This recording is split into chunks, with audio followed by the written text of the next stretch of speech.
Welcome to Casting Starcraft 2 with Daylock, and today we are bringing you a Diamond vs Diamond PvP from the US realm.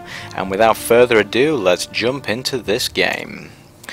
Here we are on Newkirk Precinct, and in our bottom left hand corner as blue we have TheDaoist, and in the bottom right hand corner as red we have Mackoz. Now this map should be an interesting map, Protoss versus Protoss, and has certainly been proved to be so in the past, given its open nature and the fact that you can have essentially an even split down the middle of the map here. It means that the engagements usually tend to be fairly equal, provided that both people stay on the same number of bases throughout the game. And already we're seeing the two scouts going out after the first pylons. Not unusual here. Mackoz actually moving his probe further north, trying to prevent his opponent from seeing his scouts going out. I'm actually rather a fan of this map, thanks to this pocket third expansion right here that makes it very easy to expand out to, and a fairly secure expansion here to the north side on both.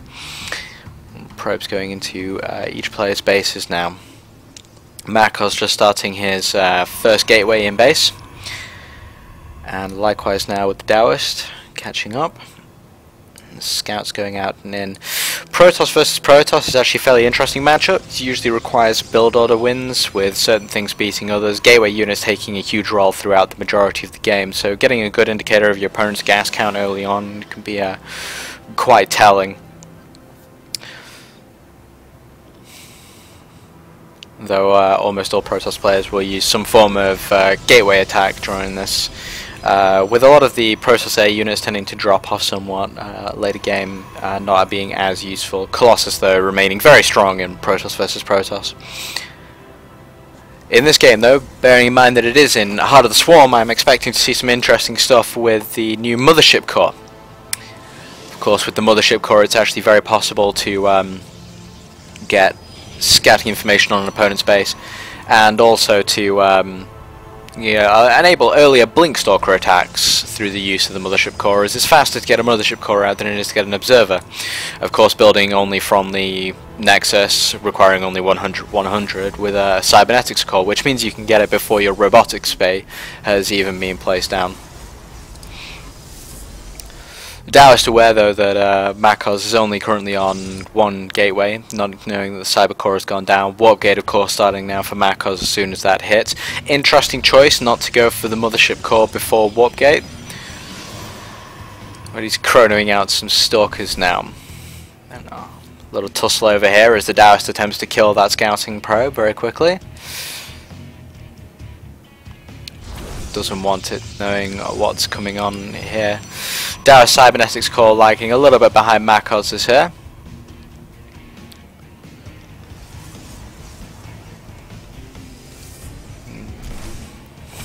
And it looks like that probe will fall indeed. It wouldn't surprise me to see this game go either 1 or 2 base only, especially on this map, with Protoss timing attacks being what they are. And I'm fully expecting a 4-gate attack to come out here, most likely from TheDaoist. He seems to be sinking more minerals at the moment into getting those gateways up quicker, and is actually now pushing out with this small force of Zealots here. Probably looking to see if he can get some damage in Mackoz's base. Depending on how Mackoz responds to this will be quite interesting, but Mackoz himself now is moving out with his own force of 3 Stalkers, and will they see one another? No, they will not. They just miss one another. They are unaware that each force is going by. TheDaoist now seeing the Stalkers, engaging with his own. He's going to lose that one there, it looks like. Yes, not able to get it out of the way in time. He's going to pull his second Stalker back here. Looks like it's just going to make it away from this. Mackoz not yet having blink, but the Zealots now are inside his base. And they're going to start hunting the probes. He's pulled all his probes off the mineral line, trying to keep them away, and he needs to desperately get some more Stalkers or Zealots of his own out in this base. If he doesn't, he's going to run into some problems. But it looks like TheDaoist has actually stuck him on hold position simply to deny the mining time. That is an interesting tactic, because he can't pull the probes back until those are gone, otherwise he runs the risk of losing them. Mackoz now having his own Zealots in that line there will deal with the zealots from the Daoist in short order. But that's going to have cost him in terms of economy for a short while. Of course, he does have his Twilight Council up now, so and a Mothership Core out as well. So with the new Photon Overcharge ability here, he'll be able to use that for some defense against any further incursions of that sort. But it looks now like the Daoist is preparing to move out again with another force, a few zealots and a couple of stalkers. I'll probably meet this force from Mackoz heading over towards the middle now. That's scouting probe is going to go down in short order. Mackoz now researching Blink.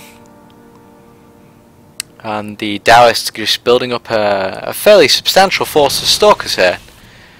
And that is a pretty big force in comparison to Mackoz's. You can see now Mackoz actually retreating across the map, doesn't want to get caught in this engagement. But he stops, he turns around, he's going back in, he's picked off one stalker, but it's going to cost him. He's got one stalker now on half HP and one missing his shields entirely, and he's only got the 4 there. Whereas his opponent is coming at him with 8 stalkers and 3 zealots, backed up by a Mothership Core. Will he be able to pick off another one? Oh, he deals some damage to it, but he's not able to do it as the other ones come around the side of the building in short order and are able to drive his forces back. He's going to have to retreat back now into his base.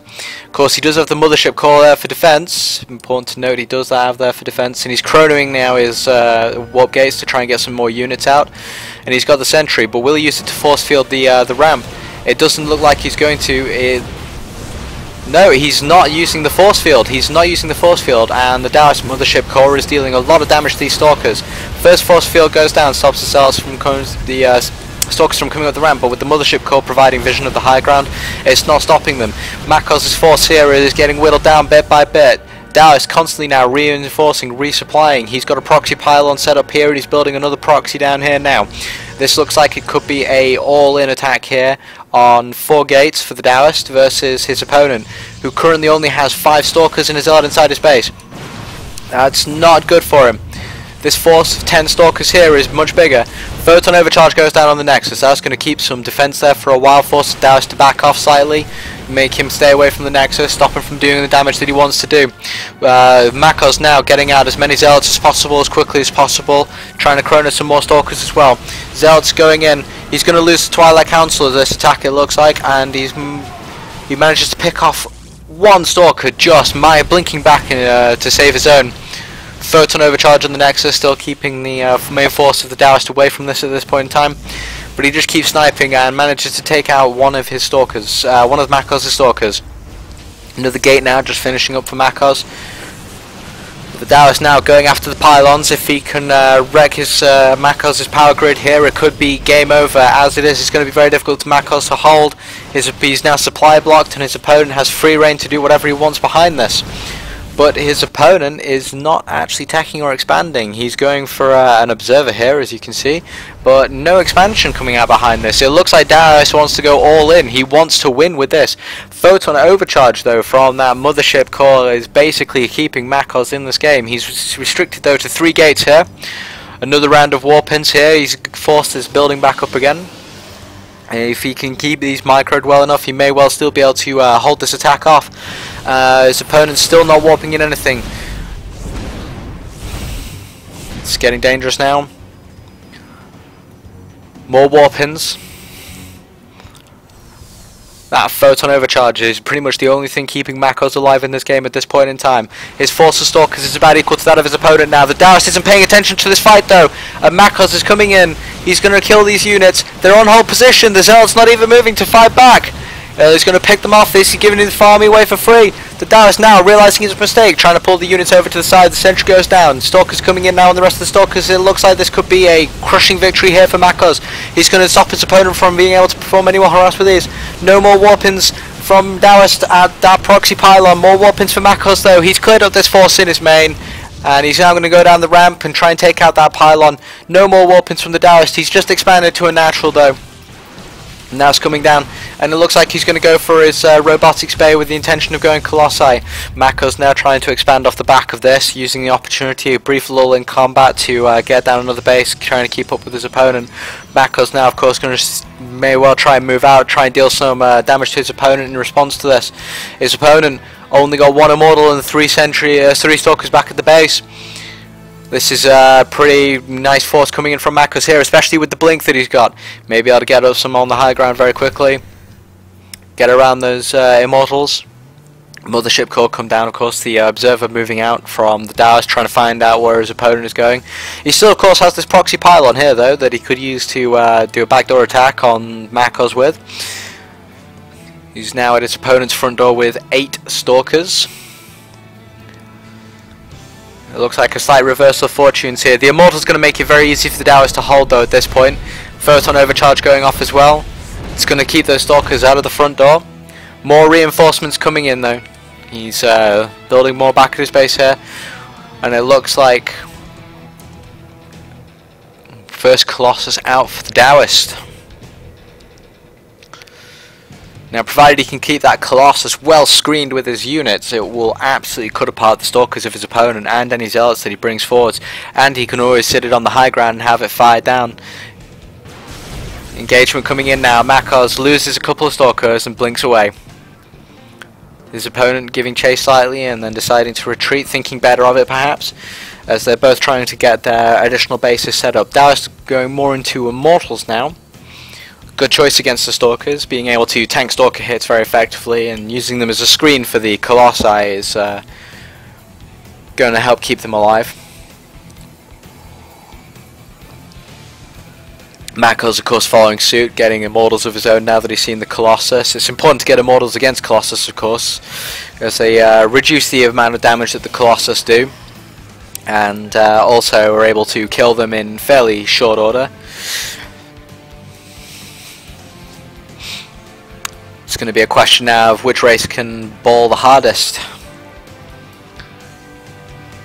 Extended thermal lance being researched for the Daoist, giving him that slight edge when it comes to those high ground engages, but supply has certainly gone back in favour of Mackoz now with an 83 to 74 difference.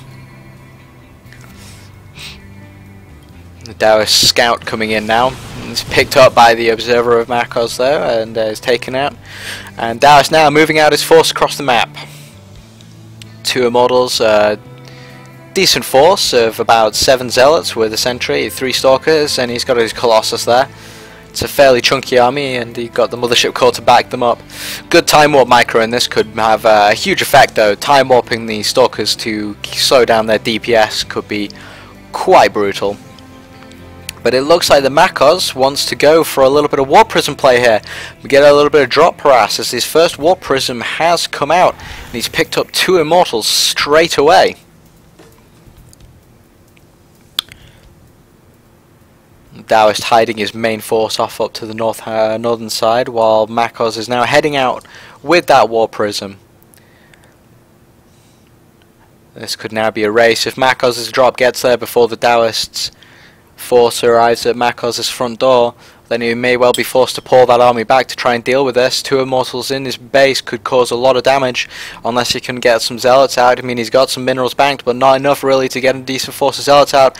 It looks like Daoist now going to engage at the front door.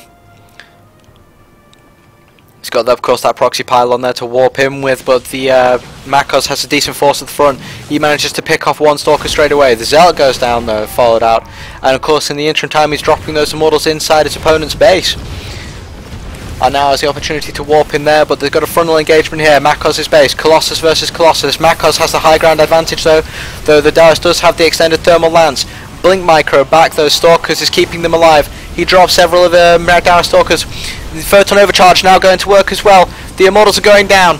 It looks like he's only got the 2 Colossus and a Stalker left. That Stalker goes down. It's just a Colossi, but he's not paying attention to them. He blinks on top. Whilst 1 Colossus down, a 2nd Colossus down, 3rd Colossus marching in, but it's not going to be able to do enough damage to cause any real problems. Meanwhile, Warp Prism has done a lot of damage here. He's had to pull the main Daoist has had to pull his main mineral mining probes out to deal with those. And Mackoz' Warp Prism is now coming back across the map, only having lost one Immortal. Colossus versus Colossus here. It's definitely on the back foot. It's Daoist's 56 supply though to Mackoz' 82. He's certainly got the economic advantage here. Photon Overcharge is going to prevent them from being able to get too far inside his base. 2 Zealots and Stalker versus 3 Stalkers and 1 Colossus. Pretty much got no shield left over though, and Mackoz now warping in more units. And he's of course got the Warp Prism back here, which has a Immortal inside it, which is going to turn the tide heavily in his favour, as that Immortal will be able to tank almost all the damage of that Colossus with next to no problems at all, even with its low HP. Daoist now bringing in some more forces. Will we see another Photon Overcharge on that Nexus? Another Colossus comes out for Mackoz. He's going. Warp Prism has dropped that Immortal right in that group of forces. They want to focus it down. It's not going to happen though. Colossus versus Colossus. More warp-ins here from Daoist. It's going to be a flank attack here. Mackoz retreating wisely, losing a few Zealots in the process, but he's coming back to a freshly timed in warp-in. And he has a fresh Colossus on the field. Daoist Stalkers are not going to be able to match up for this. His Colossus goes down and he GG's out, and that is game. And Mackoz there taking a decisive victory against Daoist, despite having a fairly rocky start, with his opponent being able to inflict some pretty serious damage with that early push. Though, if I did have to say anything about that game, the Daoist not paying attention to his units inside that main, having them on hold position in the top side.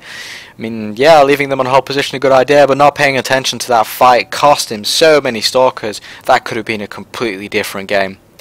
Anyway, ladies and gentlemen, I hope you have enjoyed watching this game as much as I've enjoyed casting it, and bid you a fond farewell. This is Daylac